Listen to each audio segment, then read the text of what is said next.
గౌరవనీయులైనటువంటి ముఖ్యమంత్రి రేవంత్ రెడ్డి గారు మొదలుపెట్టాడు హైడ్రా అనేటటువంటి వర్క్ని స్టార్ట్ చేయటం జరిగింది. అది తప్పని ఎవరంటున్నారు? ప్రతిపక్షాల వాళ్ళు అంటున్నారు. సరే, వాళ్ళు తప్పు అన్నారు, దాన్ని మనం కూడా ఒప్పుకుందాం. ఏ విధంగా తప్పు అనేటటువంటిది వాళ్ళు చెప్తున్నారు. ఏమని? అక్కడ ఉన్నటువంటి గుడిసెలను పీకేశారు, అక్కడ ఉన్నటువంటి నివాసం ఉండేటటువంటి వాళ్ళని నిర్వాసితులు చేశారు అని అంటున్నారు. బాగుంది, వాళ్ళ పాయింట్ బాగుంది. వాళ్ళు ఏది మాట్లాడినా కరెక్టే మాట్లాడతారని చెప్పి అర్థమవుతుంది. ఇప్పుడు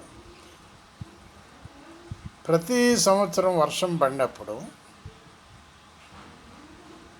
సిటీలో ఉన్నటువంటి మంత్రులు వచ్చి మ్యాన్ హోల్స్ అవి ఇవి ఓపెన్ చేయించి ఆ నీళ్లు మూసీ నదిలోకి పోవటం లేదు, రివర్స్ కొడుతున్నాయి అని చెప్పి రాత్రింబగళ్ళు మేము కష్టపడుతున్నాం అని ఉపన్యాసాలు ఇచ్చి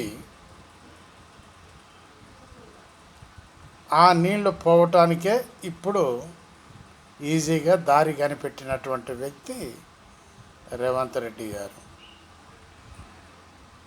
చూసారా?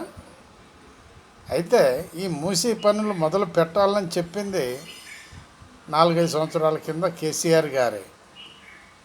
అయితే ఈ పని మొదలు పెడితే ఈ విధంగా ఎదురు తిరుగుతుంది, నేను గెలవలేను అని చెప్పి దానిని ఆ పని ఓపెన్ చేయకుండా క్లోజ్ చేసి పెట్టాడు. దాన్ని అంటే దేనికి క్లోజ్ చేసి పెట్టాడు?